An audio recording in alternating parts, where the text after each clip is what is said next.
하나님의 주권적 섭리와 인간 허무의 극복을 1절에서 15절에 기록하고 있는데요. 본문에서는 하나님께서 온 우주 만물을 주권적으로 다스리고 계시다는 것과 이러한 하나님의 주권적 섭리가 인간 개개인의 삶에까지 적용되고 있다는 사실을 밝히고 있습니다. 하나님의 주권적 섭리를 보면은 1절에서 8절은 때를 분별하라가 주제가 됩니다. 전도자는 앞장 후반부의 생각을 이어받아 인생의 허물을 극복하고 하나님의 주권의 섭리를 찬양하는 낙관적 긍정적인 기능을 나타내고 있습니다. 특히 여기에서는 모든 일에 있어서 세상이 아닌 하늘 위로 바라보고 그곳에서부터 오는 즐거움을 소망해야 하는 이유를 밝히고 있는데, 그것은 모든 일에 하나님께서 정하신 계획과 목적에 따라 정해진 때가 있기 때문입니다. 전도자는 이를 설명하기 위해 여러 가지의 실리를 들고 있는데, 이를 통해 인간의 세상적 수고가 모두 헛되고 무익하다는 결론을 자연스럽게 내려지고 있습니다.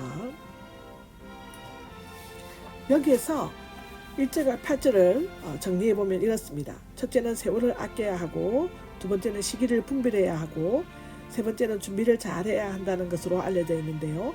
세월을 아껴야 하는 것은 성경의 에베소서 5장 16절, 시편 90장 10절에, 욥기 7장 6절 9절 25절 말씀에 있습니다.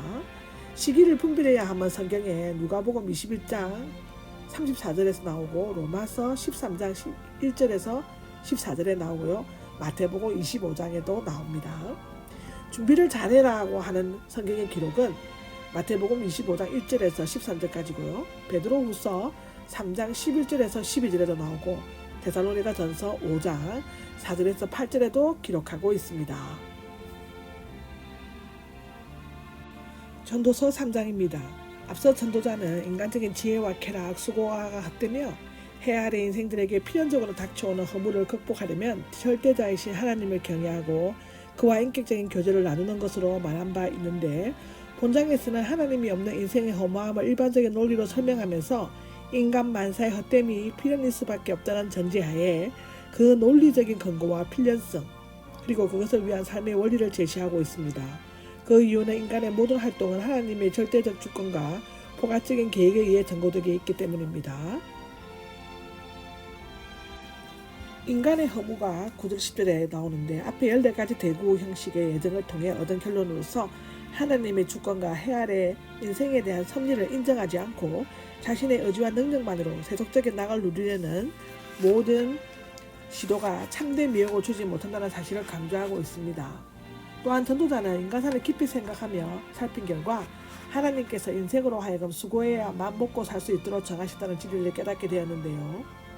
이것은 아담이 범죄한 이후 전 인류가 범한 죄의 결과이며, 오직 하나님을 의지하고 그의 뜻에 순응하는 일만이 인간이 처한 헛되고 절망적인 상황을 극복할 수 있다는 유일한 방법임을 암시하고 있습니다. 이것은 로마서 5장 12절에 기록되어져 있죠. 인간의 유한성과 하나님의 영원성에 대해서 말하고 있습니다. 11절에서 15절에 나오죠. 하나님의 주권적 섭리와 계획 앞에서 인간의 세속적 수고의 헛됨을 밝히고 나서 유한한 인간은 오직 하나님께서 명하신 수고를 올바르게 행함으로써만 영원히 소망을 이루어갈 수 있다는 것과, 영원 절대자이신 하나님께서 행하시는 섭리는 인간의 사고 한계를 소홀하는 것임을 강조해주고 있습니다. 전도자는 하나님께서 만물을 창조하시고 운영하시는 분이심을 밝힘으로써 온 우주 만물이 하나님의 뜻과 때를 따라 운영되며, 하나님을 떠나 스스로 욕망을 따라 생활하는 자는 허무와 좌절에 빠질 수밖에 없음을 선포하고 있습니다. 그러나 하나님의 섭리에 순복하고 하나님을 경외하면 세상적 허물을 극복하고 진정으로 행복한 삶을 살 수 있다는 것을 제시해주고 있습니다. 여기에서 보면 영혼을 사모하는 마음을 가져야 한다고 기록하고 있는데요. 가장 아름다운 마음, 금세와 내세에 기억될 마음이고 성도가 가져야 할 마음에 대해서 우리는 되짚어봐야 합니다. 가장 아름다운 마음에 대해서 성경이 기록하고 있는 것은 창세기 20장 5절, 민수기 2장 11절, 마태복음 12장 34절에 기록하고 있습니다. 금세와 내세에 기억될 마음은 출애굽기 4장 14절, 사사기 9장 3절, 요한복음 13장 2절에 기록되어져 있고요. 성도가 가져야 할 마음의 성경의 기록은 레위기 29장 2절, 열왕기상 4장 13절, 야고보서 4장 8절에 기록하고 있습니다. 해 아래 인생의 불의와 하나님의 심판에 대해서 16절에서 22절에 기록하고 있습니다. 전도단은 앞부분에서 하나님의 일의 영원성을 언급함으로써 하나님을 경외하도록 경고하고 나서 하나님을 떠난 인간의 헛됨과 무가치함과 또한 인간 불의에 대한 하나님의 공의로운 심판을 언급하고 있죠. 특히 여기에서는 하나님을 의뢰하지 않는 인간은 삶을 궁극적으로 험한 것이 될 수밖에 없음을 강력히 암시하면서 하늘 위에 참 소망 즉 영원을 사모하는 인생이 하늘 아래서 기억하며 살아야 할 삶의 원리를 제시해주고 있습니다. 특히 전도단은 해 아래 속한 인생이 필연적으로 겪을 수밖에 없는 허무의 원인을 5가지로 제시하고 있습니다. 첫 번째로는 죽음 앞에서 인간은 연약하다는 것, 두 번째로 참된 위로자가 없다는 것, 세 번째로는 안식이 없다는 것, 네 번째로는 친구가 없다는 것, 다섯 번째로는 인생 가운데 노력하여 얻은 모든 지위의 불완전하고 덧없는 것이다. 이와 같은 일들은 유한한 인간이 스스로 극복할 수 없는 것들로서 인간에게서는 고독함과 허무, 무기력만을 안겨다 줄 뿐만 아니라 결국에는 죽음을 맞게 되고 심판을 받게 되는 근거가 될 수 있다고 기록하고 있습니다. 사실상 우리 인간은 불의하고 악하며 정의와 선행을 할 수 없으므로 하나님께서 개입하셔서 심판하실 수밖에 없습니다.